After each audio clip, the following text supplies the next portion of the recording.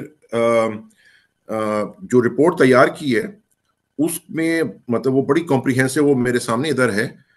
Basically اس میں جو انہوں نے چیز کہی ہے کہ انہوں نے آئیڈینٹیفائی کی ہیں 16 شارٹ ٹرم سٹیپس یا میجرز لینے ہیں، اور پھر اس کے بعد جو مختلف ان کے وہ ہیں جو ایریاز ہیں اس کے اندر وہ علیحدہ ہیں. شارٹ ٹرم میجرز کا مطلب یہ ہے کہ آپ نے اس کی کمپلائنس کر کے کمپلیٹ کرنا ہے. اچھا، اس تو قسم کی رپورٹیں تو U S A I D والے بھی بڑے تیار کرتے تھے، بڑی گلوسی قسم کی رپورٹس ہوتی تھیں، تو اس میں اہداف طے کیے جاتے تھے. لیکن ابھی جو کچھ امریکہ سے خبریں آ رہی ہیں U S A I D کی رپورٹوں کے حوالے سے، تو وہ تو لگتا ہے کہ جو رول آف لا کا پیمانہ ہے وہ بس ایک صرف دکھاوے کے لیے ہوتا ہے. نہیں، یہ ایسا نہیں ہے. یہ سارا مطلب وہ بالکل ٹرانسپیرنٹ ہوگا. اور جو آئی ایم ایف کا جو ای ایف ایف کا ریویو مشن ہے وہ غالباً اس مہینے کے آخر میں یا مارچ کے شروع میں آ رہا ہے. اور وہ پیورلی جو میکرو اکنامک اور جو سے ریلیٹڈ سبجیکٹس ہیں اس سے وہ اس کا ریویو کرے گا. یہ والی جو رپورٹ ہے گورننس اور کرپشن ڈائگنوسٹک کی، وہ جولائی 2025 میں ریلیز ہوگی. یہ کمٹمنٹ ہے ہماری. اچھا. اور اس کے بعد اس کا اگلا جو ریویو ہوگا وہ اس کے ساتھ لنکڈ ہوگا، اس رپورٹ کی جو شارٹ ٹرم میجرز ہیں. اچھا چلے، مجھے یہ بتائیے، چونکہ لوگ یہ بھی جاننا چاہتے ہیں، بار بار میں مصر کی طرف آپ کو لے جا رہا ہوں، کہ جو اس قسم سری لنکا تو بیچارہ چھوٹا سا ایک ملک ہے، ان کے اوپر تو آپ لاگو کر لیں. پاکستان اس وقت پھنسا ہوا ہے، ہو سکتا ہے پاکستان بھی کچھ نہ کچھ کمپلائنس کر لے، یعنی جو کچھ آئی ایم ایف کہے اس پہ عمل، بلکہ عمل درآمد تو اس وقت ہو رہا ہے. اس میں جیو پالیٹکس کا اور آئی ایم ایف کا کتنا کردار ہے؟ یعنی آئی ایم ایف کی پالیسیوں میں کس حد تک بین الاقوامی سیاسی پالیسیوں کا عمل دخل ہے؟ کیونکہ مصر کے بڑے مخصوص حالات ہیں اور اس کی طرف کوئی آنکھ اٹھا کے نہیں دیکھتا، بھلے آئی ایم ایف ہو یا ورلڈ بینک ہو. دیکھیے امتیاز بھائی، جب یو ایس ایڈ کا وہ ہوا تھا سسپینشن آف ایڈ، تو جو ٹرمپ ایڈمنسٹریشن ہے انہوں نے 2 کنٹریز کو ایگزیمپشن دی تھی، ایجپٹ اینڈ اسرائیل. تو وہی پالیسی ریفلیکٹ کرے گی آئی ایم ایف کے بورڈ میں اور ورلڈ بینک کے بورڈ میں اور وغیرہ. وہ آپ اس سیمپل سے یا جو آپ باقی ملک گلوبل ساؤتھ ہے ان 2 ملکوں کو اس سے علیحدہ رکھیں. یہ ان کی پالیسی کا حصہ ہے. یہ آپ اس کو کہہ سکتے ہیں کہ یہ ہپوکریٹیکل ہے، لیکن دس از دا ریالٹی.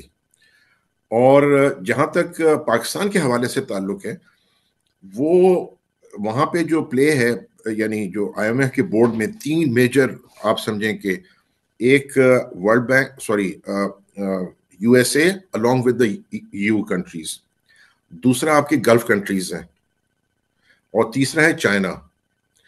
تو یہ تینوں انفلوئنس کرتے ہیں پاکستان کے حوالے سے آئی ایم ایف کے بورڈ میں. اب یہ جو ہماری یعنی جو ابھی تک جو نمبرز آئے ہیں وہ بیسکلی ہمارا فسکل ڈیفیسٹ، سوری جو ایف بی آر کا ریونیو ڈیفیسٹ ہے وہ تقریباً 500 بلین روپیز کا ہے. تو وہ میرا خیال ہے کہ ڈسکشن کے بعد وہ کچھ ایکسپینڈیچر ریڈکشن کریں گے، کچھ ایڈیشنل ٹیکسیشن کریں گے، اور وہ جو کی کنڈیشن ہے وہ مان لی جائے گی. تو میں اندازاً جو گیس کر رہا ہوں وہ یہ ہے کہ یہ والا ریویو کمپلیٹ ہو جائے گا سکسیسفلی، اور جو ٹرانش ہے 1 بلین کی وہ ریلیز ہو جائے گی. پھر اس کے بعد جب یہ جو کرپشن گورننس کی رپورٹ آئے گی، اور وہ جو میں نے ابھی سری لنکا کی رپورٹ پڑھی ہے وہ اتنی ڈیپ ہے، اتنی ڈیٹیلڈ ہے، اتنی خطرناک ہے کہ یہ ہمارے حکمران طبقوں کو ہضم نہیں ہوگی. حکم یا دیکھیے اس اس کو میں خطرناک سے کیا مراد ہے؟ اس میں مطلب کیا کہا گیا؟ اگر وہی پیمانہ انہوں نے اپلائی کر لیا پاکستان پہ تو پاکستان کو کیا کرنا پڑے گا؟ لیکن دیکھیے یہ چیز جو ہے نا، یہ کوئی اس کو یہ جو آئی ایم ایف کا ایک جو رول ہے وہ ہے ٹیکنیکل ایڈوائس پرووائڈ کرنا.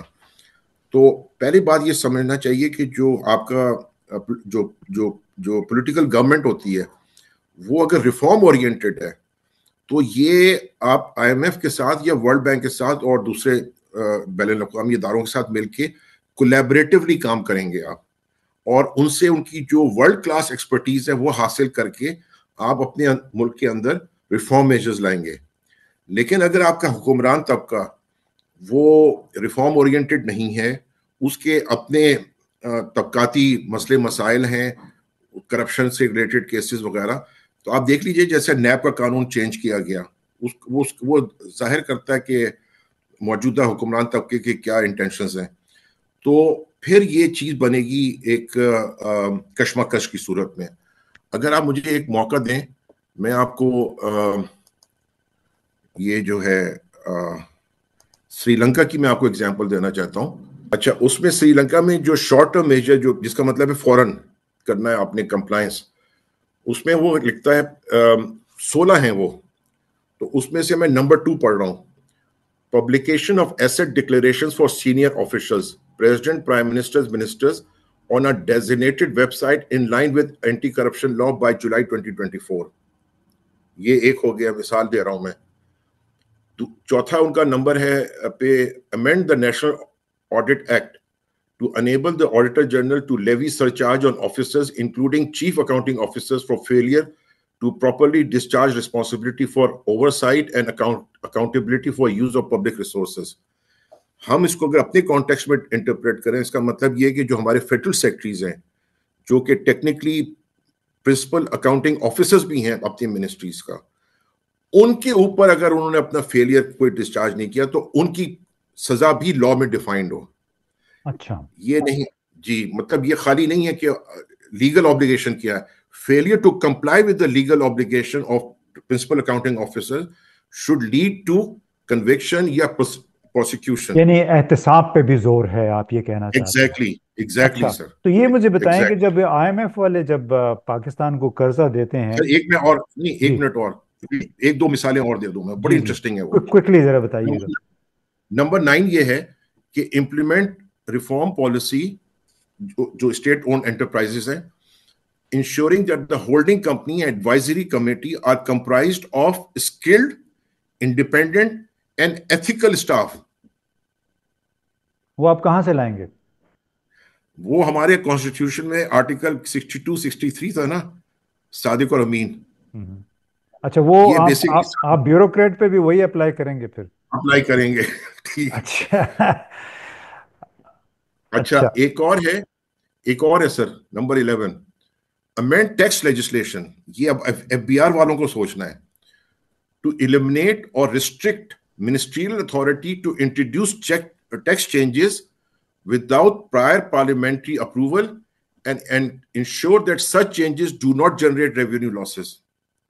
تو اچھا. یہ جو ایس آر او کا جو تھا سلسلہ ہمارے پاس، وہ آلدو کر تو دیا ہے لیکن یہ ابھی بھی یہ وہ کر رہے ہیں. اچھا، آپ یہ کہنا چاہ رہے ہیں کہ اگر حکومت چاہے وفاق میں ہے چاہے صوبوں میں ہے، انہوں نے اپنی اشتہار بازی کا سلسلہ جو آپ نے 2 دن پہلے دیکھا ہوگا، اربوں روپے جی کی ایک کیمپین چلی تھی، یا پھر اربوں روپے کی یہ ترقی کے نام پہ، عوام دوستی کے نام پہ اپنے ووٹ بڑھانے کے لیے اربوں روپے کی اسکیمیں یہ جو جاری کر رہے ہیں پنجاب میں اور وفاق میں، اور جس طرح یہ نئے قوانین بن رہے ہیں، تو آپ سمجھتے ہیں کہ اس کا منفی اثر پڑے گا پاکستان کے حوالے سے آئی ایم ایف کے ریویو میں؟